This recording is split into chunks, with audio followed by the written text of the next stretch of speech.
Welcome back to What Should I Play? Today I'm going to share some memories with you and tell you why you should play Vectorman.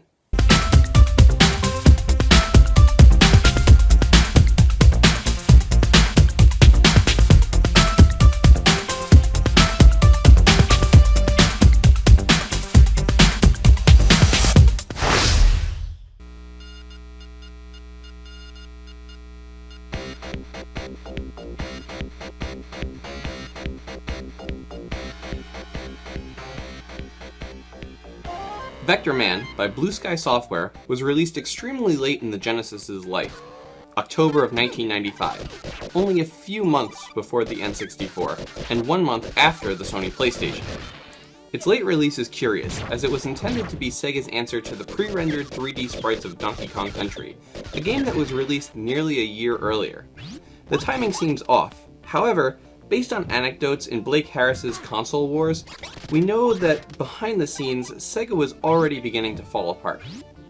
It was a last grasp at notoriety for the Genesis, as its market share was beginning to dwindle now that the PlayStation had thrown its hat into the ring.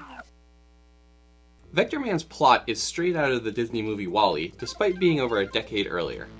Humans have polluted the world to the point where they leave to colonize other planets. They leave behind Orbots, machines whose designs are apparently born from a typo, to clean up the mess. Among this apparently sentient cleanup crew, caste systems start to form, with one of the Orbots, Warhead, declaring himself dictator, and another, Vectorman, stepping up to fight back.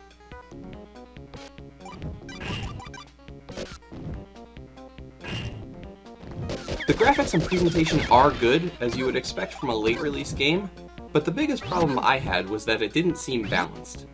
I'm all for difficult games, but when the first enemy you encounter, or the widgets you need to destroy for points and power-ups, take as many shots as they do, something's fundamentally wrong. In fact, after playing for nearly an hour, I still hadn't cleared the first level.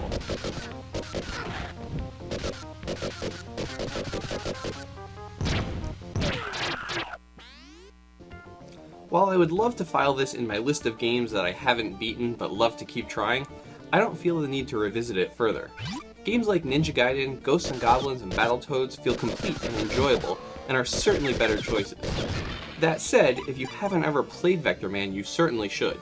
It's the pinnacle of the Sega Genesis, and deserves to be remembered as a notable game for the console.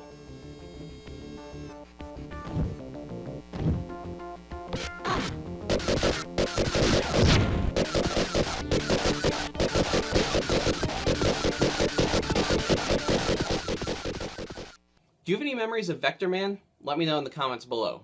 And as always, thanks for tuning in. If you like this video, be sure to subscribe, follow me on Twitter, like me on Facebook, and come back next time when I help you figure out what you should play.